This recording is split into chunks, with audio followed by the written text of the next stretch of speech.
What's up, guys? Welcome to Barrookie. Welcome to this training commentary. Please let me know in the comments down below if you like this style of videos. And I'm going to try and drop some nuggets on how I go about organizing my trainings. So I'm starting out with squats because I'm trying to build up my squat again after having had bad form for about last 4 years. And I noticed in this video that it's still difficult to get to that good form. So I am doing 3 sets of 5 repetitions with 90 kilos on the squat. And for the first two, I really tried to focus on engaging my core and making sure that I didn't felt it in my lower back. And it felt so weird. It didn't feel natural to squat that way. And then all of a sudden, after set number two, it clicked. I was pushing my butt backwards. And I know that one of the cues that I should be using is to open up my taint, open up my hips, and push my knees forward. And I really forgot that for the first 2 sets. And by doing that on the third set, felt so much more comfortable. And it was just so much easier to go into the squat. Here, I really want to give away that even if you know the pointers, even if you know what to do, it's still not easy to get all the cues in from the get go. So that's why we need to practice. We need to continue squatting. We need to continue doing what we do in order to progress and to get better. The next thing that I did was 5 sets of 8 repetitions on ring pull ups. I really like the ring pull ups because it gives a lot more freedom for your shoulder and you need to stabilize a lot more. And now that I'm recovering from my current shoulder injury, I think that ring pull ups are a lot better to strengthen my shoulder rather than doing just straight bar pull ups.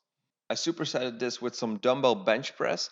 The reason for that is that the dumbbell bench press is good for training those stabilizer muscles of your shoulder, and that's really the key in gaining shoulder mobility, shoulder health, and just to be overall strong. So that's why I'm doing knees right now.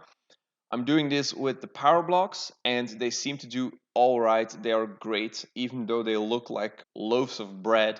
They are still a good dumbbell to use, and they're super easy to switch on weights. So I'm very happy about those.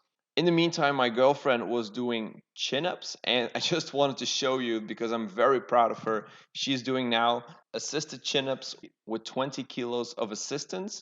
So I had to make a little contraption so that we can go gradually on the assistance and we can really measure it rather than having a resistance band. The next thing that I did was Romanian deadlifts because I really don't want to focus on deadlifts and squats on the same day. So I'm really focusing on getting my core activated because otherwise I'm activating my spinal erectors way too much. So Romanian deadlift is great for that. Also getting some more hamstring activation, teaching myself that is a great way with the Romanian deadlift. So for training abs and core, I am putting in some front lever dragon flags. I saw this from Daniel from Fitness FAQs. It's a great exercise because you're doing the dragon flag for your core, but you help stabilize with your lats. So you actually already priming your body for the front lever, but you don't have to engage your lats too much and you can focus really on activating that core, which is so important for the dragon flag. I supersetted this with some tricep extensions. So if you want to get healthy elbows, I really recommend you get some tricep extensions in there. If you're doing calisthenics, if you're at the park, I really recommend you get some resistance bands, and they are also great to train those triceps.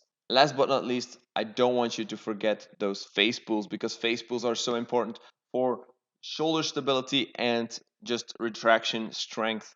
And what I'm doing here is 4 sets of 30 repetitions with 5 kilograms. So I'm going low on the weight and high on the repetitions, mainly because our shoulder stabilizers are muscles that are slow twitch. So you really want to work them with high repetitions, high volume, because they need to have good endurance for day to day activity, but also just if you're training, you want your shoulders to be strong for the whole training session. I'm doing 15 repetitions with the rope going to my chin, and then I do 15 repetitions with the rope going to my forehead, and that's going to activate the muscles a little bit differently, so I get a more overall good foundation here. So yeah, that was the video, guys. Please let me know in the comments down below if you like this style of video. Do you want to see more? Do you want to see some improvements? Please let me know. It helps the channel out a lot. And I guess I'll be seeing you all in the next video.